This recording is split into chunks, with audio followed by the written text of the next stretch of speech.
Good morning. It's Thursday, May the 3rd, 2017, and I'm completing the speech that Frederick Douglass gave in 1894, Lessons of the Hour, part two of a lengthy speech that he gave. And he gave this speech in Washington, D.C. He gave a speech at the Metropolitan A.M.E. church, and he talked about the success of White South's counterrevolution that created a new order of black unfreedom, and he spelled out ways that he felt it could be combated. In his words and in my voice, the great Frederick Douglass. Have a great, let's get started. Our history, our black history, need not be a black mystery. Some of the Southern papers have denounced me for my unbelief in this new departure, but I repeat, I do not believe it, and I firmly deny it. I reject it because I see it in evidence of an invention called into being by a well-defined motive, a motive sufficient to stamp it out as a gross expedient to justify murderous assault upon a long and enslaved and hence hated people. I do not believe it because it bears on its face the marks of being a makeshift for a malignant purpose. I reject it not only because it is well sprung upon the country simultaneously with well-known effects now being industrially made to degrade the Negro by legislative enactments and by repealing all laws for the protection of the ballot and by drawing the color line in all railroad cars and stations and in all public places in the South, but because I see it as a means of paving the way for our entire de-enfranchisement. Again, I do not believe it and deny it because the charge is not so much against the crime itself as against the color of the man alleged to be guilty of it. Slavery itself, you remember, was a system of legalized outrage upon the black women of the South, and no white man was ever shot, burned, or hanged for availing himself of all the power that slavery gave him at this point. Upon these grounds then, and grounds which I believe to be solid and immovable, I dare here and now in the capital of the nation, in the presence of Congress, to reject it and ask you and all men to reject this horrible charge so frequently made and construed against the Negro as a class. To sum up my argument on this lynching business, it remains to be said that I have shown that the Negro's accusers in this case have violated their oath and have cheated the Negro out of his vote, and they have robbed and defrauded the Negro systematically and persistently and have boasted of it. I have shown that when the Negro had every opportunity to commit the crime now charged against him, he was never accused of it by his bitterest enemies. I have shown that during all of the years of Reconstruction, when he was being murdered at Hamburg, Yazoo, New Orleans, Copia, and elsewhere, he was never accused of the crime now charged against him. I have shown that in the nature of things, no change in the character and composition of a people of this charge implies could have taken place in the limited period allowed for it. I have shown that those who accuse him dare not confront him in a court of law and have their witnesses subjected to proper legal inquiry. And in showing all of this and more, I have shown that they who charge him with this foul crime may be justly doubted and deemed unworthy of belief. But I shall be told by many of my northern friends that my argument, though plausible, is not conclusive. It will be said that the charges against the Negro are specific and positive, and that there must be some foundation for them, because they allege men in their normal condition do not shoot and hang their fellow men as who are guiltless of crime. Well, this assumption is just very charitable. Only asks is something like the same justice and charity could be shown to the Negro as well as to that mob. It is credible to justice and humanity of the good people of the North by whom it is entertained. They rightly assume that men do not shoot and hang their fellow men without just cause. But the vice of their argument is in their assumption that lynchers are like any other men. The answer to that argument is what may be truly predicted or of human nature under one condition is not what may be true of human nature under another. Uncorrupted human nature might shudder at the commission of such crimes as those of which the South mob is guilty. But human nature uncorrupted is one thing, and human nature corrupted and perverted by long abuse of irresponsible power is quite another. And a different thing. No man can reasonably correct on this question who reasons on the assumption that lynchers are like ordinary men. We are not in this case dealing with men in their natural condition, but with men brought up in the exercise of arbitrary power. We are dealing with men whose ideals, habits, and customs are entirely different from those of ordinary men. It is therefore quite gratuitous to assume that the principles that apply to other men apply to the Southern murderers of the Negro, and just here is the mistake of the Northern people. They do not see that rules resting upon justice and benevolence of human nature do not apply to mobocrats or those who were educated in the habits and customs of the slave-holding community. What these habits are, I have a right to know both in theory and in practice. I repeat, the mistake made by those who on this ground object to my theory of the charge against the Negro is that they overlook the natural effect and influence of life, education, and habits of the lyncher. We must remember that these people have not now or have never had much respect for human life, as is common for other men. They have among them for centuries a peculiar institution, and that peculiar institution has stamped them as peculiar people. They were not before the war, and they were not during the war, and have not been since the war, in their spirit or in their civilization, a people in common with the people of the North. I will not here harrow up your feelings by detailing the treatments of Northern prisoners during the war. Their institutions have taught them no respect for human life and absolutely the life of the Negro. It is a fact taught them absolute contempt for the Negro life, the sacredness of life, which ordinary men feel does not touch them anyway. A dead Negro is with them a simple common jest. They care no more for a Negro's right to live than they care for his rights to liberty and his rights to the ballot. Chief Justice Taney told the exact truth about these people when he said they did not consider that black men have any rights which white men were bound to respect. No man of the South ever called in question that statement, and they never will. They will always shoot, stab, and burn the Negro without any remorse or shame or any man would feel after committing such a crime. Any Southern man who is honest and frank enough to talk on this subject will tell you that he has no such ideas as we have of the sacredness of human life, and especially, as is said, the life of a Negro. Hence, it is absurd to meet my arguments with the facts predicated on our common human nature. I know I shall be charged with apologizing for criminals. Ex-Governor Chamberlain has already virtually done as much, but there is no foundation for any such charge. I affirm that neither I nor any other colored man of standing like myself has ever raised a finger or uttered a word in defense of anyone really guilty of a dreadful crime now in question.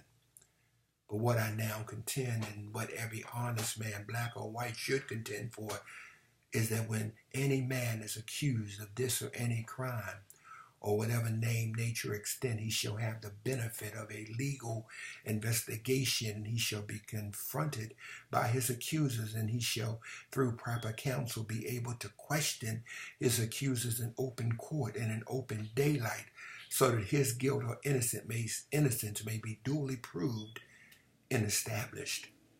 It is this to make me liable to the charge of apologizing for crime. I am not ashamed to be so charged. I dare to contend for the colored people of the United States that are a law-abiding people. I dare to insist upon it that they and any man, black or white, accused of a crime shall have a fair trial before he is punished. Again, I cannot dwell too much upon the fact that colored people are as much damaged by this charge as an injured class. We have a right to appeal from the judgment of the mob to the judgment of the law and the American people. Enemies have known well where to strike and how to stab us fatally. Owing to popular prejudice, it has become the misfortune of colored people of the South and of the North as well to have, as I said, the sins of a few visited upon the many. When a white man steals, robs, or murders, his crime is visited upon his head alone, but not so much for the black man. When he commits a crime, the whole race is made to suffer.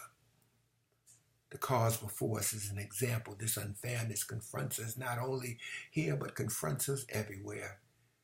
Even when the American art undertakes to picture the types of two races, it invariably places in comparison not the best of both races that common fairness would dictate, but it puts side by side in glaring contrast the lowest type of the Negro with the highest type of the white man.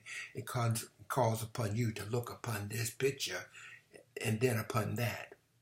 When a Negro language is quoted in order to belittle and degrade him, his ideas are put into the most grotesque and unreadable English, while the utterances of Negro scholars and authors are ignored. 100 white men will attend a concert of white Negro minstrels with faces blackened with burned cork to one who will attend a lecture by an intelligent Negro. On this grounds, I have a criticism to make, even of the late world's Columbian exhibition.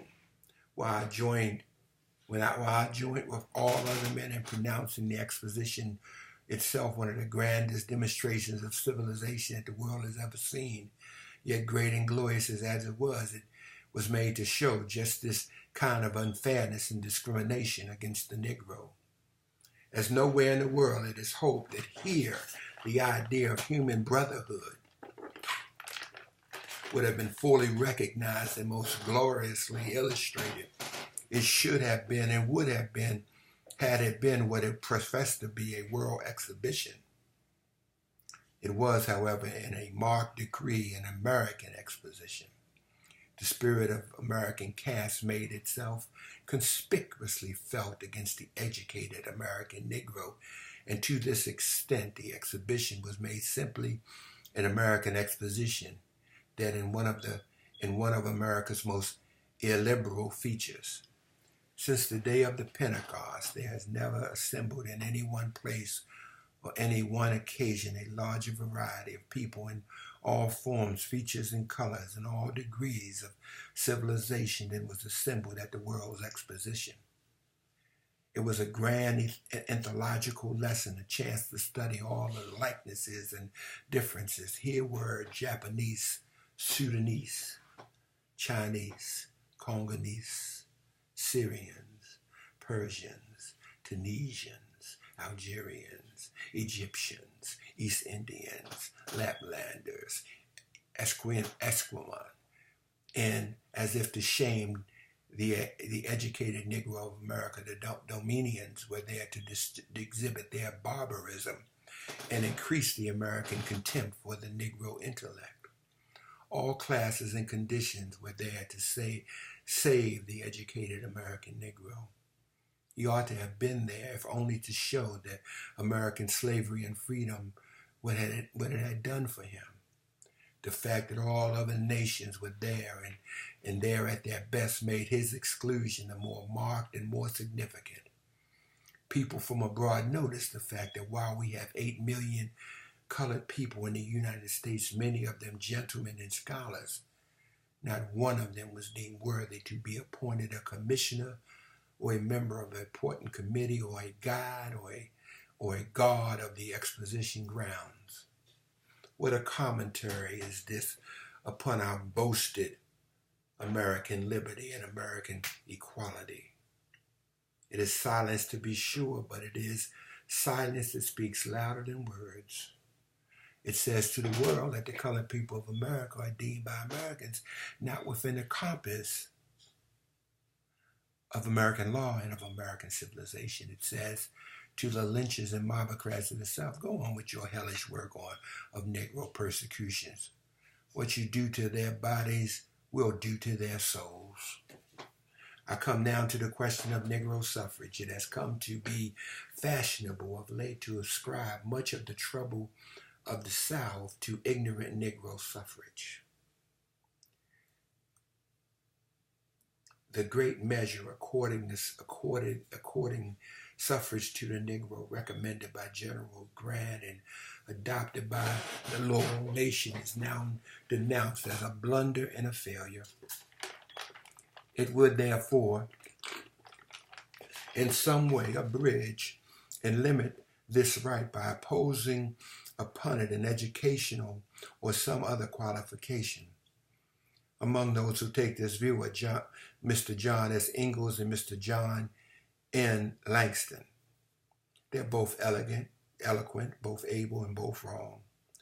Though they both have Johns, either of them or is by mine a St. John or even John the Baptist.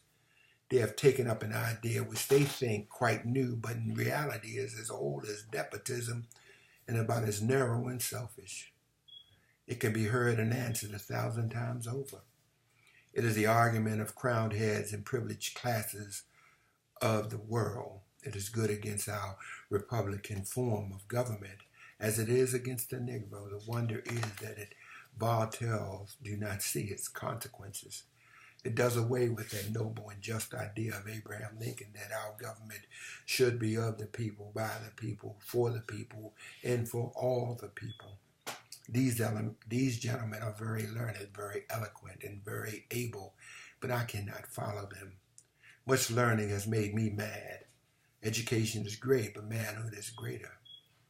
The one is a principle, the other is an accident. Man is not made as an attribute to education, but education is an attribute to man.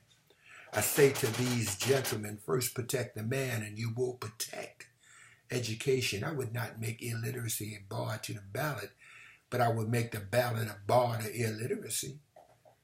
Take the ballot from the Negro and take from him the means and motives that make education.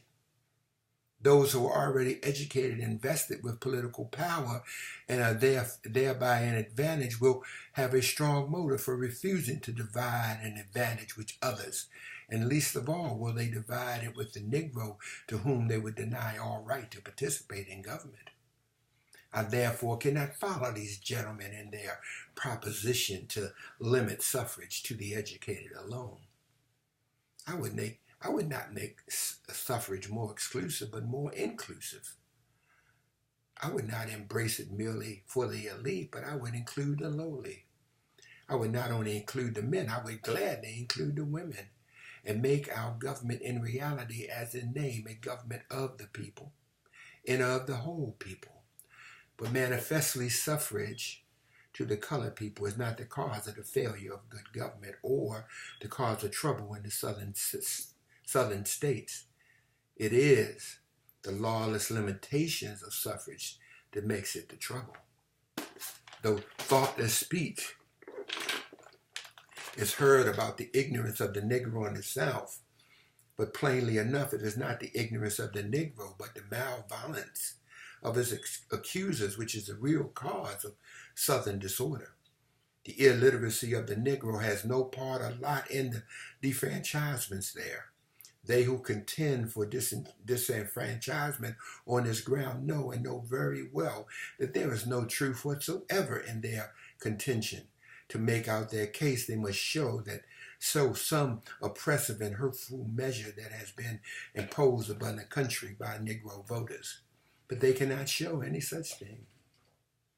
The Negro never set up a separate party, never adopted a Negro platform, and never proclaimed or adopted a separate policy for himself or the country. His assailants know that he has never acted apart from the whole of the American people. They know that he has never sought to lead, but has always been content to follow.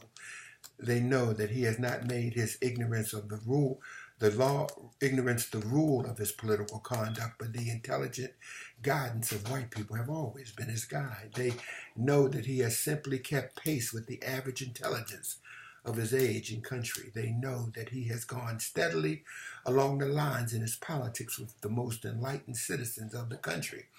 They know that he has always voted with or the other of the two great political parties. They know that if the votes of these parties have been guided by intelligence and patriotism, the same can be said of the vote of the Negro. They ought to know, therefore, that it is a shame and an outrage upon common sense and common fairness to make the Negro responsible, or his ignorance responsible, for any disorder and confusion that might arise or reign in southern states. Yet while any lie may be safely told against the Negro and be credited, this lie will find eloquent mouths bold enough to tell it and pride themselves upon their superior wisdom in denouncing the ignorant Negro voter.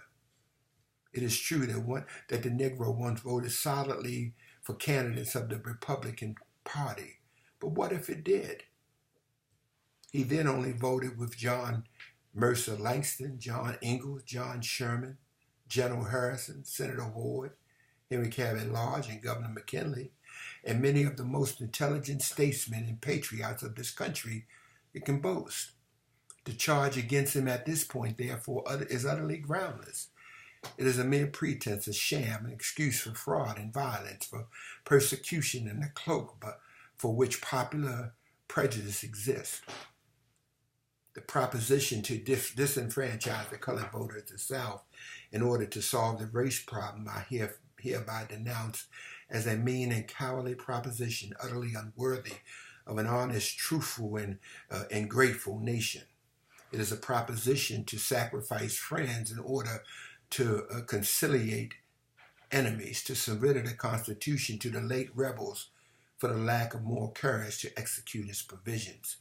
It says to the Negro citizens, the Southern nullifiers have robbed you of your rights, or you're part of your rights, and as we are powerless and cannot help you and wish to live on good terms with our Southern brethren, we propose you join your oppressors so that our practice shall be consistent with their theories. Your suffrage has been practically rendered a failure by violence, and we now conform to make it a failure by law. Instead of conforming our practice to the theory of our government and the genius of our institutions, we now propose as means of conciliation to conform our practice to the theory of your oppressors. Was there ever a surrender more complete, more cowardly, or more base? Upon the statesman, black or white, who would dare to hint such a scheme of national debasement as a means of settling the race problem, I shall inflict no punishment more severe than to keep him at home, deprive him all of his legislative trust forever. Do not ask me that there will be a final result of the so-called Negro problem. I cannot tell you. I have sometimes thought the American people are too great to be small, too just and magnanimous to oppress the weak, too brave to yield the right to the strong, and too grateful to public services ever to forgive them or fail to reward them. I fondly hope that this estimate of the American character would soon cease to be contradicted or put in doubt, but the favor with which this cowardly proposition of disenfranchisement has been received by public men, white and black, by Republicans as well as Democrats, has shaken my faith in the nobility of the nation. I hope and trust all will come right at the end.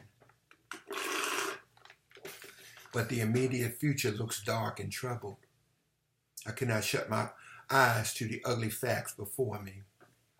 Strange things have happened of late and are still happening. Some of these tend to dim the luster of the American name and chill the hopes of once entertained for the cause of American liberty. He is a wiser man than I who can tell how low the morale sentiment of the Republic may yet fall when the morale sense of a nation begins to decline and the wheels of progress to roll backwards. There is no telling how low the one will fall and the other may stop. The downward tendency already manifested has swept away some of the most important safeguards. Our Supreme Court has surrendered, state sovereignty is restored. It has destroyed the Civil Rights Bill and converted the Republican Party into a party of money rather than a party of morals, a party of things rather than a party of humanity and justice. We may ask, well, what next? The pit of hell is said to be bottomless. Principles which we all thought had been firmly and permanently settled by the late war have been boldly assaulted and overthrown by the defeated party. Rebels' rule is now nearly complete in many states, and it is gradually capturing the nation's Congress. The cause lost in the war is a cause regained in peace, and the cause gained in the war is a cause lost in peace. There was a threat long ago by an American statesman that the whole body of the legislation enacted by the protection of the American liberty and to secure the results of the war for the Union should be blotted from the national statute book. That threat is now being sternly pursued and may yet be fully realized. The repeal of laws intended to protect the elective franchise have heightened the suspicion that Southern rule may yet become complete, that I trust not permanent. There is no denying that the trend is the wrong way at present. The late election, however, gives us hope that the loyal Republican Party may return to its firstborn. But I come now to another proposition held up just as a solution of the race problem. And this I consider equally unworthy with one just disposed of. The two become to the same low-bred family of ideas. This proposition to colonize the colored people of America or in Africa or somewhere else. Happily, the scheme will be defeated, both by its impolicy and its impracticability. It is all nonsense to talk about removal of 8 million American people from their homes to Africa. The expense and hardships, to say nothing of the cruelty of such a measure, would make success to such a measure totally impossible. The American people are wicked, but they are not fools. They will hardly be disposed to incur the expense, to say nothing of the injustice which this measure demands. Nevertheless, this colonizing scheme, unworthy as it is of American statesmanship and American honor, and though full of mischief to the public colored people, seems to have a strong hold on the public mind, and at a time has shown much life and vigor. The bad thing about this is now begun to be advocated by colored men of acknowledged ability and learning. And every little while, some white statesman becomes its advocate. Those gentlemen will doubtless have an opinion of me. I certainly have mine of them. My opinion of them is that they are sensible, they are insincere, and if they are sincere, they are not sensible.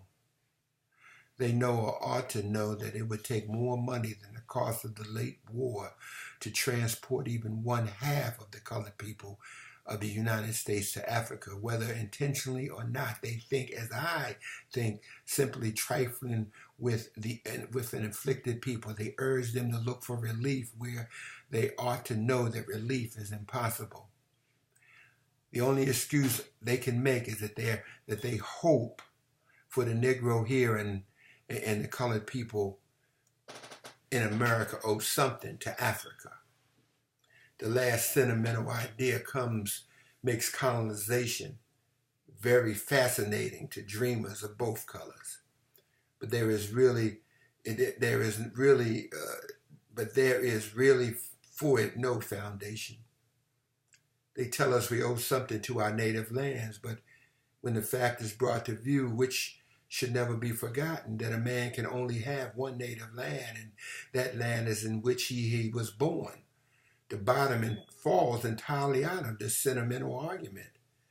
Africa, according to all of her advocates, is by no means modest in her demands upon us. She calls upon us to send her her best men. She does not want our riffraff, but our best men. But these are just the men we want at home. It is true we have a few preachers and laymen with a missionary talent in mind who might be easily spared. Some who would possibly do as much good by going there as staying here. But this is not the only colonization idea. Its advocates want not only the best, but millions of the best. They want money to be voted by the U.S. government to send them there. Now, and I know the American Negro owes no more to the Negro in Africa than he owes to the Negro in America. There are millions of needy people over there, but there are millions of needy people over here as well. And the millions here need intelligent men of their numbers to help them as much as intelligent men are needed in Africa. We have a fight of our own right here in our own hands, a fight for the whole race, and a blow struck for the Negro in America is a blow struck for the Negro in Africa. For until the Negro is respected in America, he need not expect consideration elsewhere. All this native land talk is nonsense. The native land of the American Negro is America. His bones, his muscles, his sinews are all American. His ancestors for 270 years have lived, labored, died on American soil, and millions of his prosperity have inherited Caucasian blood. It is competent, therefore, to ask in view of this admixture, as well as other facts, where the people of this mixed race are to go, for their ancestors are white and black. It would be difficult to find their native land anywhere outside of the United States. But the worst thing, perhaps, about this colonization nonsense is it tends to throw over the Negro a manner of despair. It leads him to doubt the possibility of his progress as an American citizen. It also encourages popular persuasion with the hope that the persecution or persuasion that the Negro finally can be driven from his natural home, while in the nature of the case he must stay here, will stay here, and cannot get away. It tends to weaken his hold on one country, while it gives him no rational hope of the other. Its tendency is to make him despondent and doubtful, where he should be made to feel assured and confident. It forces upon him the idea that he is forever doomed to be a stranger and a sojourner in the land of his birth, and that he has no permanent abiding place here. All this is hurtful. With such ideas constantly flaunted before him, he cannot easily set himself to work to better his conditions in ways that are as open to him here. It sets him to gropingly, everlastingly after the impossible. Every man who thinks at all must know that home is the foundation here, not the inspiration. The foundation and main support not only of all social virtue, but of all motives to human progress, and that no people can prosper or amount to much without a home. To have a home, the Negro must have a country, and he is an enemy to the moral progress of the Negro. Whether he knows it or not, he calls upon him to break up his home in his country for an uncertain home in Africa. But the agitation for this subject has a darker view still. It has already been given out that we may not be forced to go at the point of the bayonet. I cannot say we shall not, but I think but barely as I think of the tendency of our times, I do not think that American sentiment will ever reach a condition which will make the expulsion of the Negro from the United States by means possible. Colonization is no answer to or solution to the race problem. It is an invasion. We're not repenting of wrong, but putting out of sight the people upon whom wrong was inflicted. Its reiteration and agitation only serves to fan the flame of popular prejudice and encourage the hope that is in some way or another, in time or eternity, those who hate the Negro will get rid of him. If the American people could endure the Negro's presence while enslaved, they certainly can and ought to endure his presence as a free man. If they can tolerate him when he was a heathen, they might bear with him when he's a Christian, a gentleman, and a scholar. But woe to the South that it no longer has the strong arm of the Negro to till its soil. And woe to the nation if it shall ever employ the sword to drive the Negro from its native land. Such a crime against justice, such a crime against gratitude, should it ever be attempted, would certainly bring a national punishment which would cause the earth to shudder. It would bring stain upon the nation's honor like the blood on Lady Macbeth's hands. The waters of all oceans would not suffice to wash out the infamy that such an act of ingratitude and cruelty would leave on the character of the American people. Another mode of impeaching the wisdom of emancipation, and one that seems to give pleasure to our enemies, is, as they say, the condition of the colored people in the South has been made worse, that freedom has made that condition worse. The champions of this idea are the men who glory in the good old times, when the slaves were under the lash and brought and sold in markets with horses, sheep, and swine. It is another way of saying that slavery is better than freedom, that darkness is better than light, and that wrong is better than right. It is the American method of reasoning of all kinds concerning the Negro. It inverts everything. It turns truth upside down. It puts the case of the unfortunate Negro wrong in foremost every time. There is, however, always some truth on their side. For these false reasoners assert that the condition of the emancipated is wretched and deplorable. They tell in part the truth, and I agree with them. I even concur with them that the Negro in some respects and in some localities is in a worse condition today than in the time of slavery. But I part with these gentlemen when they ascribe their condition to emancipation. To my mind, the blame on this condition does not rest upon emancipation, but upon slavery. It is not the result of emancipation, but the defeat of emancipation. It is the work of the spirit of liberty, it is not the work of the spirit of liberty, but the work of the spirit of bondage and of determination of slavery to perpetuate it. It is not under one form than one under another. It is due to the folly of endeavoring to retain the new wine of liberty in the old bottles of slavery. I concede the evil, but I deny the alleged cause. The landowners of the South want the labor of the Negro on the hardest possible terms. They once had it for nothing. Now they want it for next to nothing, and they have contrived 3 ways to obtain it. The first is to rent their land to the Negro at an exorbitant price per annum and compel him to mortgage his crop in advance. The laws under which this is done are entirely in the interest of the landlord. He has the first claim upon everything produced on the land. The Negro can have nothing, can keep nothing, can sell nothing without the consent of the landlord. As the Negro is at the start poor and empty-handed, he has to draw on the landlord for meat and bread to fill himself and his family while his crop is growing. That landlord keeps the books. The Negro does not.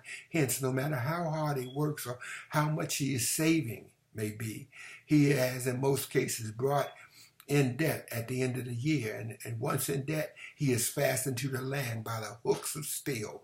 If he attempts to leave, he may be arrested under the law. Another way, which is more effective, is the payment of labor with orders on stores instead of lawful money. But this means money is kept entirely out of the hands of the Negro. He cannot save money because he has no money to save. He cannot seek a better market for his labor because he has no money for which to pay his fare. And because he is, by that vicious order system, already in debt and therefore already in bondage, thus he is riveted to one place in some sense, a slave.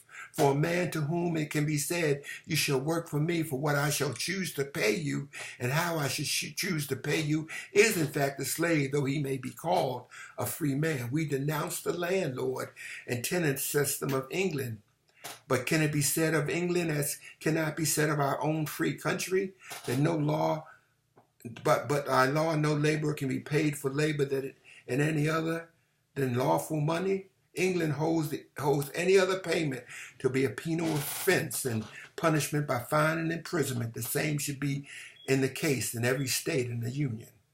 Under the mortgage system, no matter how industrious or economical the Negro may be, he finds himself at the end of the year in debt to the landlord. And from year to year, he toils and is tempted to try again and again, seldom with any better result. With his power over the Negro, this possession of his labor, we may easily see why the South sometimes brags that it does not want slavery back. It has had the Negro's labor there heretofore for nothing, and now it has it for next to nothing. And at the same time is free from the obligation to take care of the young and the sick and the aged and the decrepit. I now come to the so-called, miscalled Negro problem as a characterization of the relations existing in the southern states. I said at once, and I do not like to admit the justice or the propriety of this formula. Words are things, and they certainly are in such this case. I may say that they are a very bad thing in this case, since they give us a misnomer and one that is misleading. It is a formula of southern origin. It has a strong bias against the Negro. It handicaps his cause with all prejudice known to exist against him. It has been accepted by the good people of the North, as I think, without investigation, is a crafty invention, and in every way worthy of its inventors. The natural effect and purpose on its face is this formula to divert attention from the true issue now before the American people. It does this by holding up and preoccupying the public mind with an issue entirely different from the real one in question, that really is a national great problem and which ought to be considered dwarfs into a Negro problem. The device is not new. It's an old trick. It has been often repeated and with similar purpose and effect. For truth, it gives us a falsehood. For innocence, it gives us a guilt. It removes the burden of proof from the old master class and imposes it upon the Negro. It puts upon a race a work that belongs to the nation. It belongs to the craftiness often displayed by the disputants who aims to make the worse appear the better reason. It gives bad names to good things and good names to bad things. The Negro has often been the victim of this kind of low cunning. You remember that during the late war, when the South fought for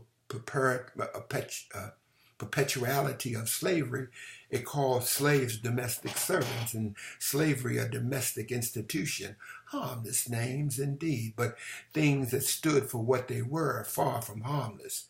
The South is always known to have a dog hanged by giving him a bad name. When it is prefixed Negro to the national problem, it knew that the device would awaken and increase a deep-seated prejudice at once that would repel fair and candid investigation, as it stands and implies that the Negro is the cause for whatever trouble there is in the South. In the old slave times, when that little white child lost his temper, he was given a little whip and told him to go whip Jim a sow and thus regain his temper. The same is true today on a larger scale. I repeat, and my contention is that the Negro problem formula lays at the fall of the door of the Negro and removes it at the door of the white man, shields the guilty, blames the innocent, makes the Negro responsible and not the nation. Now, the real problem ought to be regarded by the American people, a great national problem. It involves the question whether, after all, with all our direct declarations of independence, with all our glorious free constitution, whether with all our sublime Christianity, there is enough of national virtue in this great nation to solve this problem in accordance with wisdom and justice. The marvel is that this old trick of misnaming things, as often played by Southern politicians, should have worked so well for the bad cause in which it is now employed, for the Northern people have fallen in with it. It is far more surprising that our colored press of the country and some of the colored orators of this country insist upon calling it a Negro problem or race problem, for by it they mean the Negro race. Now, there is nothing the matter with the Negro. He's all right. Learned or ignorant, he is all right. He is neither a lyncher or a mobocrat or an anarchist. He is now what he has always ever been, a loyal, law-abiding, hard-working, peaceable man, so much so that men have thought him cowardly and spiritless. They say that any other people would have found some violent ways in which to resent their wrongs. If this problem depended upon his character and his conduct, there would be no problem to solve. There would be no menace to the peace and good order of the Southern society. He makes no lawful fight between labor and capital. The problem which often makes the American people thoughtful is not of his bringing, though he may someday be compelled to talk on this tremendous problem. He has little to do with the cause of the Southern problem as he is with its cure. There is no reason, therefore, in the world why he should give a name to this problem, and this lie, like other lies, must eventually come to naught. A lie is worth noting when it has lost its ability to deceive, and if it at all in my power, this lie shall lose its power to deceive. I well remember the same falsehood was employed and used against the Negro during the late war. He was then charged and stigmatized with being the cause of the war on the principle that there would be no highway robbers if there was nobody on the road to be robbed. But as absurd as this pretense was, the color prejudice of the country was stimulated by it and joined in the accusation. And the Negro has to bear the brunt of it. Even at the North, he was hated and hunted on the account of it. In the great city of New York, his houses were burned, his children were hunted down like wild beasts, and his people were murdered in the streets because they were the cause of the war. Even the noble and good Mr. Lincoln, one of the best men that ever lived, told a committee of Negroes who waited upon him in Washington that they were the cause of the war. Many were the men who accepted this theory and wished the Negro in Africa or in hotter climates, as some do now. There is nothing to which prejudice is not equal in the way of perverting the truth and inflaming the passions of men. But call this problem what you may or will, the all-important question is, how will it be solved? How can the peace and tranquility of the South and of the country be secured and established? There's nothing occult or mysterious about the answer to this question. Some things are to be kept in mind when dealing with this subject or never forgotten. It shall be reminded that in the order of divine providence, the man who puts one end of the chain around his neck of the fellow man will find the other end around his own neck. And it is the same with a nation. Confirmation of this truth is as strong as thunder. As we sow, we shall reap. Is a lesson to be learned here as elsewhere. We tolerated slavery. It cost us 1,000,000 graves, and it may be that lawless murder, if permitted to go on, may it bring another vengeance, not only on the reverend heads of age and upon the heads of helpless women, but upon the innocent babe in the cradle. But how can this problem be solved? I will tell you how it can not be solved. It cannot be solved by keeping the Negro poor, degraded, ignorant, and half-starved, as I have shown is now being done in America, in the southern states. It cannot be solved by keeping the wages of the laborers backed by fraud, as now being done by the landlords of the South. It cannot be done by the ballot box stuffing, by falsifying election returns, by confusing Negro voters, by cunning devices. It cannot be done by repealing all federal laws enacted to secure honest elections. It can, however, be done and very easily done, for where there's a will, there's a way. Let the white people of the North and South conquer their prejudices. Let the great Northern press and pulpit proclaim the gospel of the truth and justice against war now being made upon the Negro. Let the American people cultivate kindness and humanity. Let the South abandon the system of mortgage labor and cease to make the Negro a pauper by paying him scrip for his labor. Let him give up the idea that they can be free while making the Negro a slave. Let them give up the idea that they can degrade the colored man to elevate the white man. Let them cease putting new wine in old bottles and mending old garments with new cloth. They are not required to do much. They're only required to undo the evil that they have done in order to solve the problem. In the old times, it was asked, how can we abolish slavery? The answer was quit stealing. The same is the solution of the race problem today. The whole thing can be done by simply no longer violating the amendments of the Constitution of the United States and no longer evading the claims of justice. If this was done, there would be no Negro problem to vex the South or vex the nation. Let the organic law of the land be honestly sustained and obeyed. Let the political parties cease to palter in a double sense and live up to the noble declarations we find in their platforms. Let the statesmen of this country live up to their conviction. In the language of Senator Ingalls, let the nation try justice and the problem will be solved. 220 years ago, the Negro was made the subject of a religious problem, one that gave our white forefathers much perplexity and annoyance. At the time, the problem was in respect to what relations a Negro would sustain in the Christian church, whether he was a fit subject for baptism. And Dr. Goodwin, a celebrated divine act of his time and one far in advance of his brethren, was at the pains of writing a book of 200 pages or more, containing an elaborate argument to prove that it was not a sin in the sight of God to baptize a Negro. His argument was very able, very learned, and very long. Plain as the truth may be now, there were at that time very strong arguments against the position of the learned divine. As usual, it was not merely the baptism of the Negro that gave trouble. It was what might follow his baptism.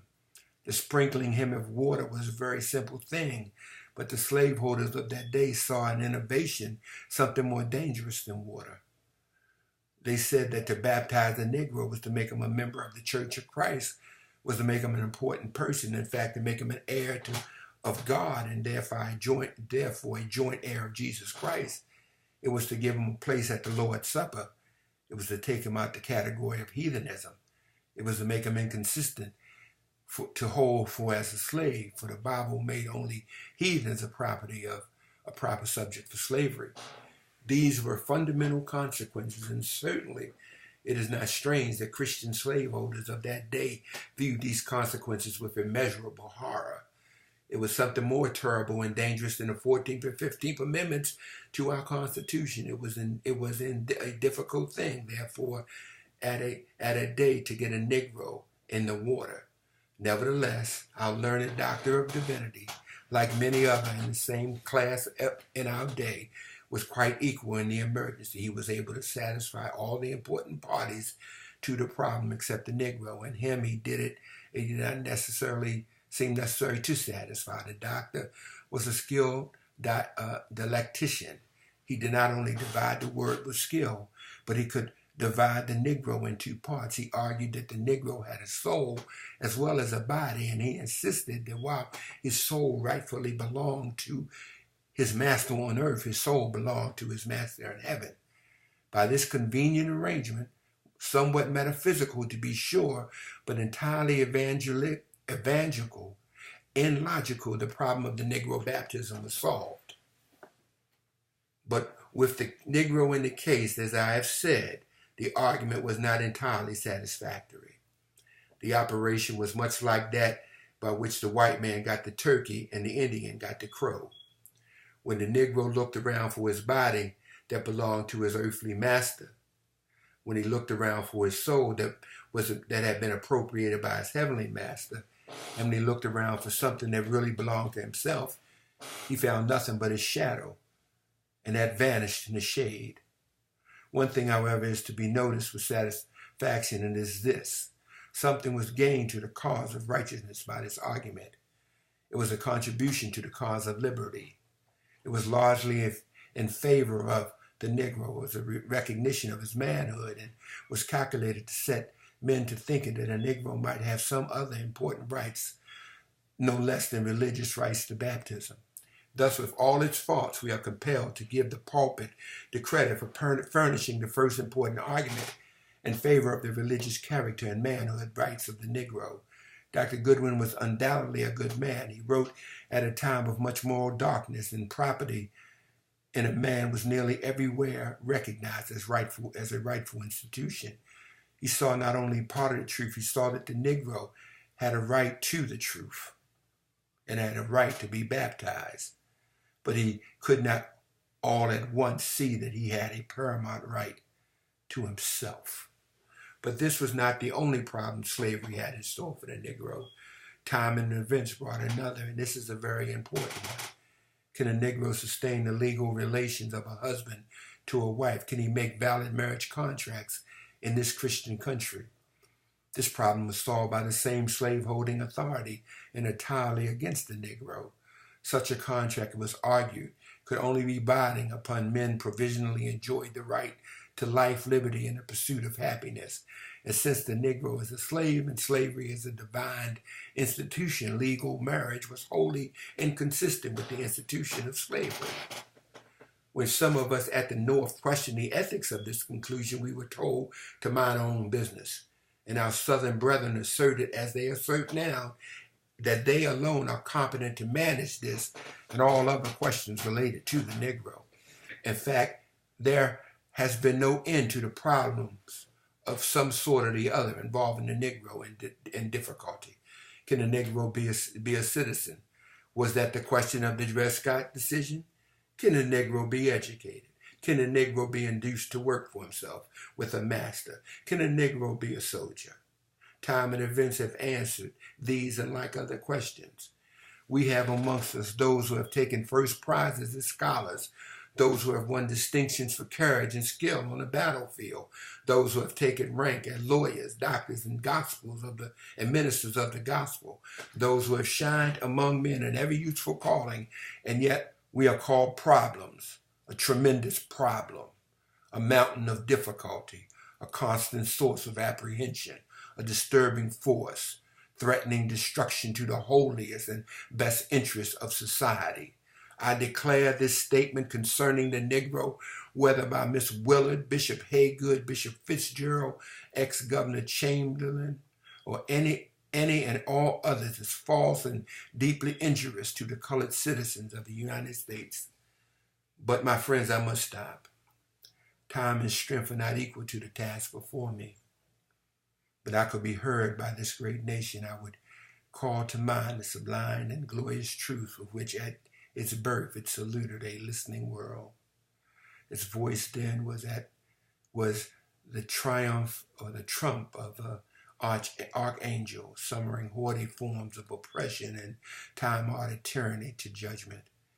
Crowned heads heard it and shrieked, toiling millions heard it and clapped their hands for joy. It announced the advent of a nation based upon human brotherhood and the self-evident truths of liberty and equality. Its mission was the redemption of the world from the bondage of ages. Apply these sublime and glorious truths to the situation before you now. Put away your race prejudice. Banish the idea that one race must rule over another. Recognize the fact that the rights of the humblest citizens are worthy of protection as those are of the highest, and your problem will be solved. And whatever may be in store for it in the future, whatever prosperity or adversity, whether it shall have foes without or foes within, whether there shall be peace or war, based upon the eternal principles of truth, justice, and humanity, and with no class having any cause of complaint or grievance, your republic, this republic, will stand and flourish forever. In his words, my voice, Frederick Douglass, when he spoke on the lessons of the hour. Have a great day.